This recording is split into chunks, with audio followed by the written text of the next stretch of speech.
Hello everyone, আসসালামু আলাইকুম। আশা করি সবাই ভালো আছেন। ফাতেমাস কিচেন অ্যান্ড ব্লগে সবাইকে স্বাগতম।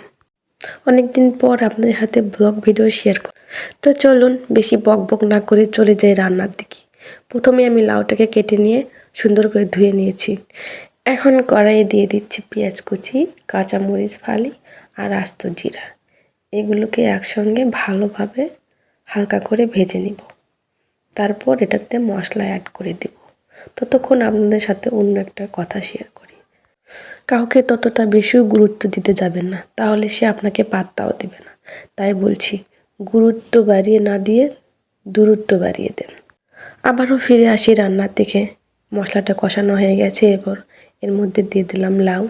এখন সুন্দর করে লাউটাকে কষিয়ে নিব মশলার সাথে।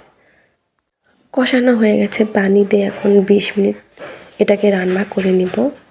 তারপর দেখেন থকবকে বলক উঠে গেছে। এখন এর মধ্যে আমি ভাজা মাছগুলো দিয়ে দিব। যদিও আমি নিত্য নতুন কোনো রেসিপি নিয়ে আসি না আপনাদের মাঝে, প্রতিদিন যা রান্না করি সেটাই আমি দেওয়ার চেষ্টা করি। আর মাছ দেওয়া হয়ে গেলে আবারও কিছুক্ষণ এটাকে রান্না করে নেব, কারণ আমার মনে হয় ভালোভাবে না কষালে রান্নাটা মজা হয় না। শেষ পর্যায়ে এখন ধনিয়া পাতা অ্যাড করে দিচ্ছি, তাতে ফ্লেভারটা সুন্দর আসে। আর আমার ধনিয়া পাতা অনেক পছন্দের, খুব ভালো লাগে।